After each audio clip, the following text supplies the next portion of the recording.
Eu tenho 31 anos, sou jogadora 3 e esse é meu primeiro encontro. Eu fui obrigada a procurar ajuda aqui no grupo, porque se eu não parar de jogar, eu vou morrer. Eu tô devendo R$6.000 pra agiotas. Eu me chamo Márcio, eu tenho 42 anos e essa semana eu não resisti e eu voltei a jogar. Minha mulher já disse que se não parar, vai separar de mim e me proibir de ver meus filhos. Estou colocando a vida de toda a minha família em risco. Esses foram alguns dos relatos na reunião de número 1789, do Grupo Esperança de Jogadores Anônimos, no salão de uma igreja na zona norte de Porto Alegre.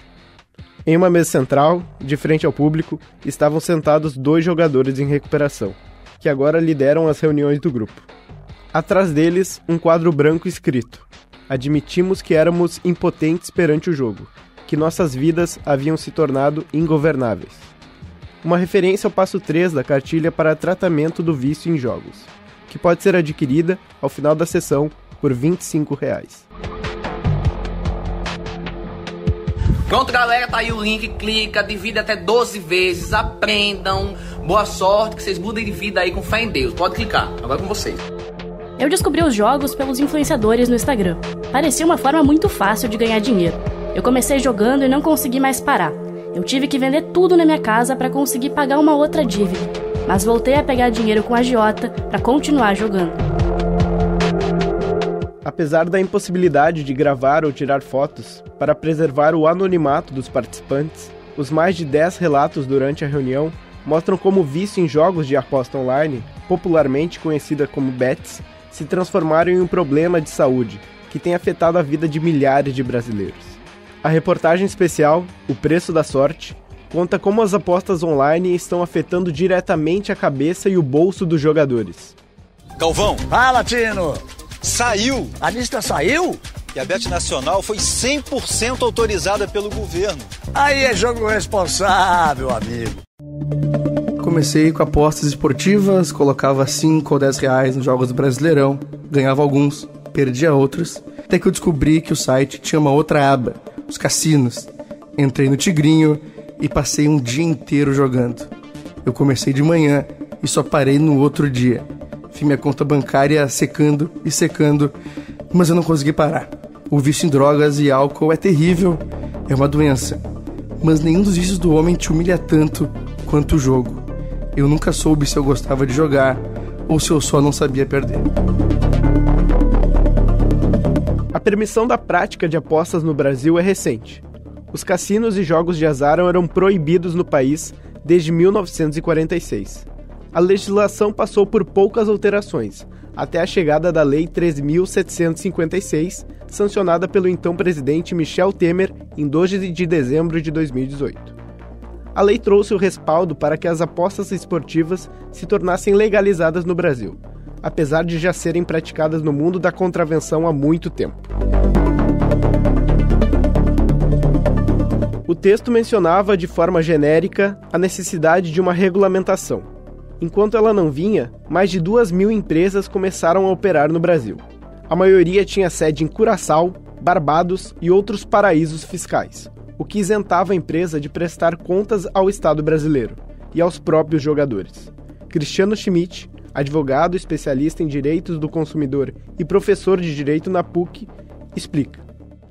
Uma empresa não regulada, uma empresa que não tenha patrimônio aqui e tenha isso somente num paraíso fiscal ou somente em um país estrangeiro, realmente aí fica mais difícil, mais demorado, muito custoso, no sentido de tentar achar essa empresa para tentar reaver valores de um jogo fraudado, por exemplo.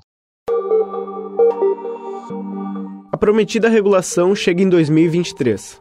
5 anos depois da Lei das Apostas Esportivas, o número de empresas do setor aumentou consideravelmente no Brasil, sem deixar nada ao Estado, ou de respeitar alguma regra.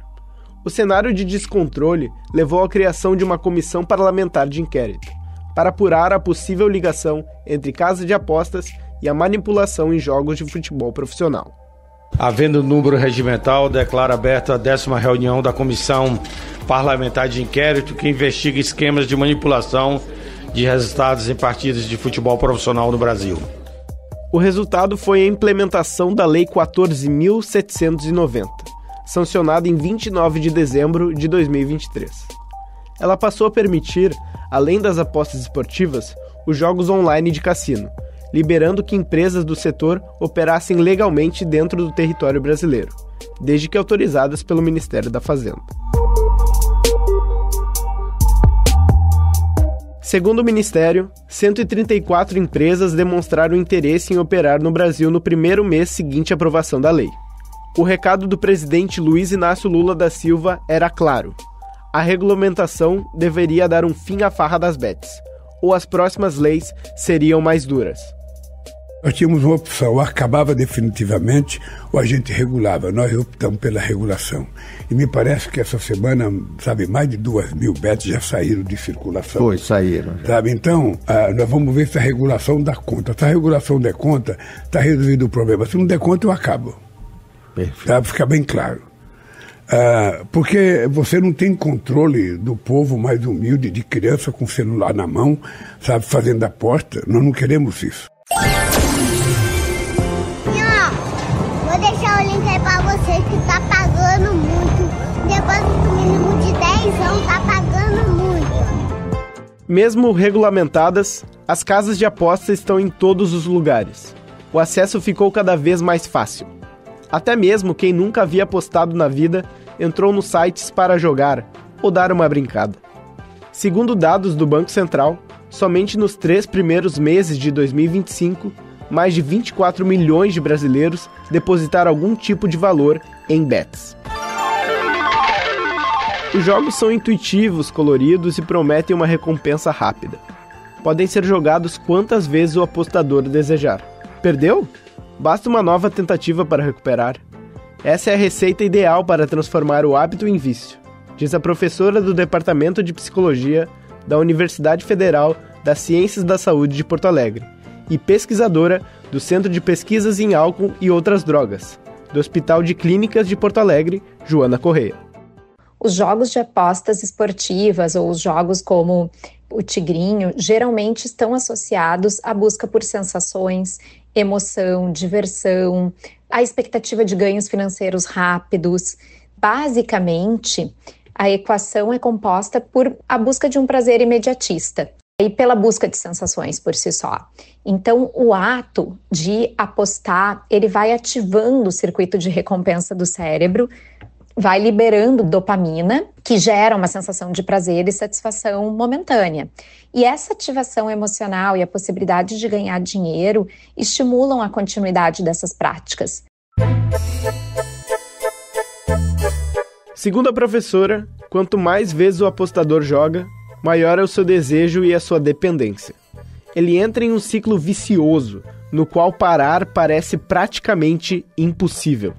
Parar é difícil porque o estabelecimento de uma postura problemática em relação aos jogos de aposta envolve alterações neuroquímicas no cérebro, especialmente no sistema de recompensa, que cria uma fissura intensa, um desejo incontrolável de apostar, mas também com correlatos comportamentais e emocionais que também vão incidindo sobre a organização cerebral. Então, vira um sistema complexo que se retroalimenta. Então, do ponto de vista comportamental, o sujeito reforça o comportamento e do ponto de vista afetivo, emocional, ele se sente impotente diante do jogo. A ludopatia, como a chamada doença que configura o vício em jogos, tem sintomas similares ao alcoolismo ou dependências químicas. Um estudo publicado pela Universidade de São Paulo, em julho de 2024, revela que cerca de 2 milhões de brasileiros apresentavam sintomas de vício em apostas. O sujeito vai perdendo o controle sobre o comportamento, vai repetindo, apesar das consequências negativas graves, como prejuízos na saúde financeira, social, saúde mental, saúde geral também, fisiológica, e potencialmente podem ter aspectos psicodinâmicos e afetivo-emocionais, assim, e nosológicos comuns. Podem ter comorbidades com traumatizações prévias, com transtorno de estresse pós-traumático, com ansiedade, depressão, transtornos de humor de forma geral, basicamente na dificuldade de regulação emocional. Olha, eu frequento o grupo há 1 ano e eu já recaí muitas vezes. Os jogos estão em todo lugar, em todas as faixas etárias, As pessoas jogam até no ônibus para ir pro trabalho. Não tenho mais rede social, só uso o WhatsApp para trabalhar. Não tenho mais conta bancária e minha esposa recebe meu salário e administra, o que é muito difícil para mim como homem. As consequências negativas das bets ultrapassam a esfera da saúde pública. Uma pesquisa do Sindicato dos Lojistas de Porto Alegre, realizada entre 2023 e 2024, analisou o crescimento das apostas esportivas e os seus impactos econômicos. 60% dos respondentes afirmaram nunca ter feito uma aposta. No entanto, segundo o presidente da instituição, Arcione Piva, a maioria das pessoas tem vergonha em admitir que joga, o que dificulta as estatísticas. Dentre os jogadores, o gasto médio mensal é de R$ 249. Para a Piva, estes valores estão deixando de entrar no comércio. Quantidade muito grande de valores que são desviados para a aposta. O dinheiro que vai para a aposta não vai para o consumo, né, de bens e produtos. E até nossa pesquisa demonstrou isso, né, de que até deixaram de comprar roupas, até alimentação, viagens, enfim, uma série de coisas. Então o impacto ele é significativo para o varejo, né, não só para o Rio Grande, para Porto Alegre, mas para o Brasil todo, né, como um todo. A pesquisa ainda mostra que apostas em futebol lideram a preferência dos porto-alegrenses em relação ao tipo favorito de jogo. Em seguida, aparecem os cassinos, como os caça-níqueis e jogos ao vivo, como pôquer e cartas, por exemplo. Os fatores que motivam estas apostas variam. 45,2% mencionam o envolvimento com atletas ou times favoritos. 34,5% consideram as apostas um hobby, enquanto 25% são influenciados por amigos, parentes ou influenciadores. Outros 19% apostam por necessidade financeira.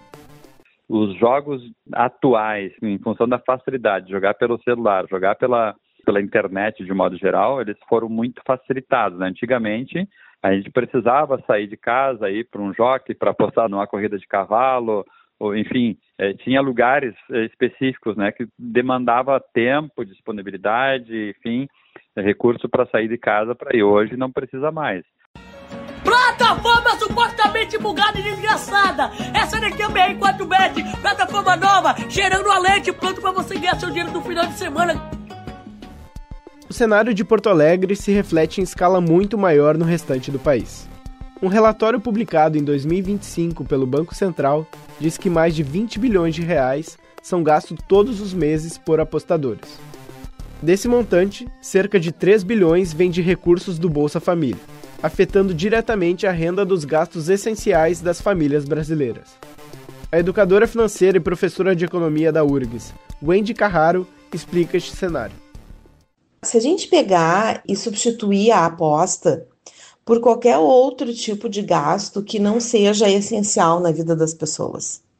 Então, o que é um gasto essencial? Gasto essencial é aquilo que eu preciso gastar, aconteça o que aconteça, eu tenho que gastar. Tenho que pagar aluguel, eu tenho que pagar luz, eu tenho que pagar água, eu tenho que comprar comida, eu tenho que gastar com saúde, comprar medicamento. Então, esses são os gastos essenciais. Se a gente considerar que na aposta eu vou ter uma limitação, né, caso a pessoa queira, ela vai ter que definir um limite, mas antes de mais nada, ela precisa saber para onde é que está indo o dinheiro, para que ela não use esse dinheiro tirando da conta de luz, da conta de água, que é o que tem acontecido.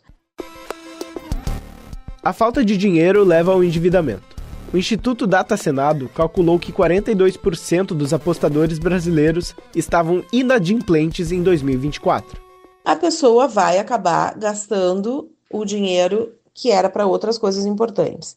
Então, ela pode acabar buscando algum tipo de empréstimo. É muito comum as pessoas fazerem um empréstimo para gastar com essas apostas, pensando que vai ter retorno. Então, às vezes, ela acaba se endividando, às vezes ela vai fazer um empréstimo para pagar a comida, comprar coisas essenciais por conta disso. Então, vai prejudicar, vai gerar endividamento, vai acabar tendo inadimplência. Se ela gasta, contas básicas dela ficam sem pagamento, vai ficar inadimplente. Eu sou mãe do Antônio. Ele começou a jogar com 10 anos de idade e agora já tá fazendo 20. A família se desestruturou, né? A gente não entendia o comportamento dele. No fundo, quero que ele me perdoe. Eu sempre tô com medo de ele voltar a apostar. Em meio a tantos riscos, de onde surge o empurrão inicial para que alguém comece a apostar? Daqui a pouco tem um influencer ali, alguém ali que tá ali colocando, só coloca coisas que ganham. Então passa a ideia de que apostar não é tão ruim assim. Ó, gente, eu apostei R$25, tá vendo aqui, ó? Vamos ver, ó, ganhei já, tá vendo? Nice. E agora eu vou postar 50, que eu não tô besta. Opa! O que eu disse, galera? Grande ganho! Eu coloquei com a banca de 40 centavos pra mostrar pra vocês que funciona, rapaziada. Influenciadores digitais, narradores, jogadores de futebol, cantores. Para ganhar a confiança dos jogadores, as casas de apostas se aproveitam da reputação de figuras públicas. Com propostas que ultrapassam a casa dos milhões todos os meses, é praticamente impossível se recusar a estampar uma campanha das bets. Caraca, fala minha tropa, tá ligado como é o jogo do Triguinho, Nuba.bet, o melhor jogo do mundo. E aqui Nuba.bet você pode se divertir e ganhar uma graninha. As casas de aposta também se aproveitam de uma das maiores paixões dos brasileiros para vender o seu produto: o futebol. Especialista em marketing esportivo, Fernando Traem avalia os motivos. Na realidade, essas casas de apostas, né, elas surgiram de uma maneira muito forte aqui no Brasil. E elas procuraram os clubes na medida em que elas oferecem recursos financeiros aos clubes e também porque existe toda uma fidelização de torcedores junto aos clubes, ou seja, então essa fidelização ela é perseguida por qualquer outra empresa que se associa ao futebol. Em 2025, 18 dos 20 clubes da primeira divisão do Campeonato Brasileiro têm como principal patrocinador uma casa de apostas. Não há como competir em questões financeiras. Sem dúvida alguma, né, a gente fica sabendo que essas empresas acabam investindo valores bem mais altos do que patrocinadores tradicionais, né? A gente acaba acompanhando aí tudo o que acontece. Então, para os clubes virou uma fonte de renda bastante importante. No caso específico de Grêmio Internacional, os dois clubes trocaram em 2025 o patrocínio de um banco estatal por uma casa de apostas recém-aberta que aceitou pagar praticamente o dobro do valor. É uma competição desleal. Declaro aberta a 20ª reunião da CPI das Bets, criada para investigar a crescente influência de jogos virtuais de apostas online no orçamento das famílias brasileiras, além da possível associação com organizações criminosas envolvidas em prática de lavagem de dinheiro, bem como o uso de influenciadores digitais na promoção e divulgação dessas atividades. Com o crescimento desenfreado das bets, o Senado criou uma nova CPI para investigar a relação entre o aumento da publicidade e o impacto no orçamento das famílias brasileiras, além de possíveis associações com organizações criminosas. A chamada cláusula da desgraça foi alvo de investigações. Suspeita de estar presente em alguns contratos de publicidade, ela destinava uma parte do lucro das perdas dos jogadores aos influenciadores. Especificamente, seus contratos previam ou prevêem remuneração baseada em percentual de perda dos apostadores que utilizam seus links ou códigos promocionais? Então, é até ótimo falar sobre isso, porque na época eu não pude falar e eu apanhei calada, muitas pessoas falando sobre, eu fiquei calada porque eu não pude falar, mas o advogado me instruiu que aqui eu posso falar, então nunca teve sobre isso no contrato, meu contrato não tem nada de anormal. Você apostou 20? Apostei 20, peguei 46. Calma que eu vou ganhar mais agora. Eu tô realmente viciada aqui. As legislações de 2023 pontuaram alguns limites para veicular propagandas de apostas. Fernando Traem explica. Eu faço a comparação com o mercado, por exemplo, de cervejas. Antigamente tinha lá, quando era uma propaganda de cigarro, aparecia lá na própria carteira, no maço de cigarros, tem lá uma propaganda tentando fazer com que a pessoa deixe de fumar. No caso de bebidas alcoólicas, sempre tem alguma frase no final, aprecie com moderação, alguma coisa nesse sentido, ou se beber não dirija, alguma mensagem por aí. Nesse sentido, a regulamentação das casas de apostas seguia um modelo mais ou menos parecido, né? Ou seja, jogue com responsabilidade, produto proibido para menores de 18 anos, ou seja, sempre lembrando essas questões. Tem iPhone 14, tem carrão, tem patrocínio. Quando pergunta quem banca, ela diz que é o Tigrinho. Vai. Apesar disso, não há outros limitadores. As propagandas rolam soltas por todos os canais. De acordo com a agência Aos Fatos, 7 em cada 10 anúncios nativos das bets em site de notícia prometem benefícios exagerados ou irregulares a apostadores. Tem iPhone 14, tem carrão, tem patrocínio. Quando pergunta quem banca, ela diz que é o Tigrinho, vai. Arcione Piva conta que essa proibição é um dos principais apelos do Sindilojas para deputados e senadores. No nosso ponto de vista, do ponto de vista do Sindilojas, seria uma maneira, né, de a gente reduzir o consumo de dinheiro em apostas, né? Fazendo esse mesmo paralelo, né? Como foi proibido propaganda de cigarro, proibir também a propaganda de bets, jogos de azar, de modo geral, para evitar essa debandada de pessoas tentando ficar rico por uma coisa que, no meu ponto de vista, é muito raro, né? É como jogar na loteria. É nóis de bet mandando em pista, olha ele aí! Bora! Eu dormi liso e acordei rico, apostei 50 no Tigrinho. Uma lei em tramitação no Congresso Nacional pode ajudar a mudar esse cenário. O projeto de lei 2.985 foi aprovado pelo Senado e será votado pela Câmara dos Deputados. Ele propõe uma série de restrições às veiculações de propagandas de bets. Pelo projeto aprovado na Comissão de Esporte, haverá restrições para as propagandas de bets. Na televisão, ela só será permitida entre 7h30 da noite e meia-noite, e também nos 15 minutos antes e depois de transmissões esportivas. No rádio, os anúncios poderão ser veiculados em 2 períodos, das 9 às 11 da manhã e das 5 da tarde às 7h30 da noite. Nos impressos, não poderá haver propaganda de casas de apostas. Nas redes sociais, a publicidade vai ser permitida apenas para usuários autenticados que tenham mais de 18 anos de idade, mesmo assim, com opção para desabilitar os anúncios. O projeto também proíbe o uso de imagens de atletas, ex-atletas, artistas, influenciadores e figuras públicas nas campanhas publicitárias. Será que eu pago a luz? Será que eu pago o gás? Paga porra nenhuma, vou fazer o que o rico faz. Além disso, há uma série de proibições quanto às propagandas de estádios e camisetas de clube de futebol. No dia seguinte à aprovação no Senado, 10 dos 20 clubes da primeira divisão publicaram em suas redes sociais uma nota contra a legislação. O posicionamento alerta sobre um possível colapso financeiro no futebol brasileiro, um prejuízo que poderia ultrapassar a casa dos bilhões de reais. A reação mostra que o caminho para a regulamentação ainda é longo e envolve montantes de dinheiro incalculáveis. Explodir na banca! Bora!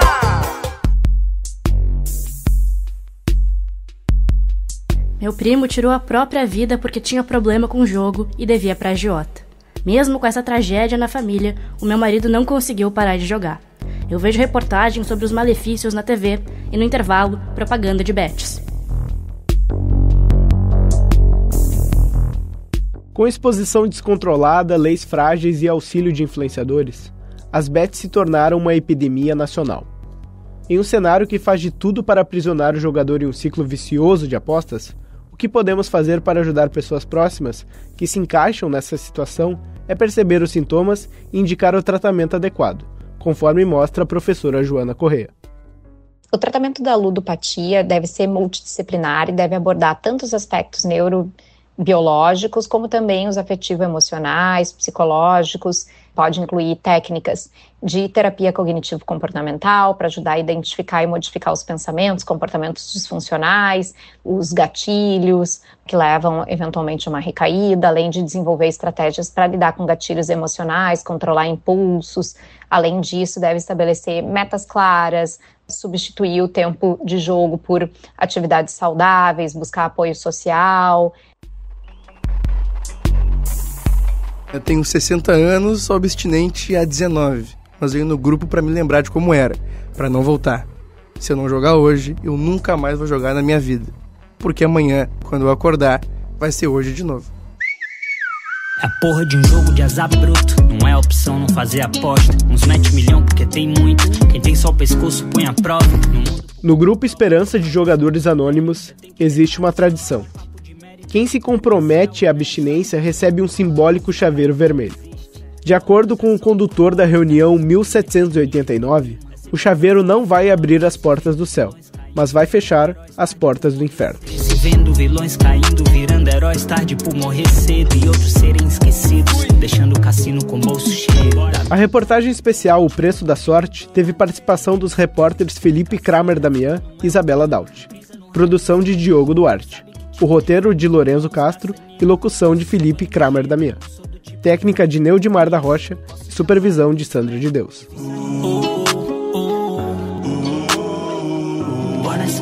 Bonus.